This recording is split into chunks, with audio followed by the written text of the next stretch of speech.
subukan po natin ito sa pinpointer. Itong pinpointer, tingnan natin ha. Narinig nyo? Tumutunog. Diba? Yan. Tumutunog, diba? Ilipat natin sa bato ha. Ilipat natin sa bato. Ayaw. Ayaw tumunog. Okay? Ilipat natin ulit sa bakal. Yan. Yan. Ilipat natin ulit sa bato. Wala. Diba? Yan. Ilipat natin ulit sa bakal. Yan. Yan lang sila. Magkalapit lang sila. Pero, ilipat natin ulit sa bato ha. Ayaw.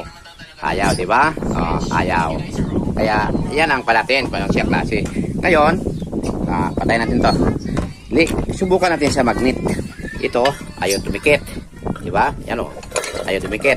Diba? Pero dito, didikit siya. Yan. Yan.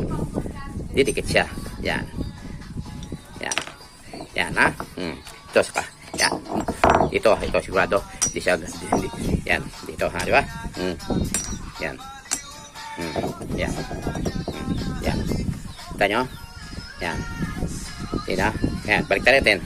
Kabila naman. Yan. Yan. Kabila naman. Ito kabila, yan. Kasi nag-i-slide siya doon sa kabila. Yan, di. Yan. Diba? Yan. Yan. Pansin nyo? Anong klase siyang bato? Kaya,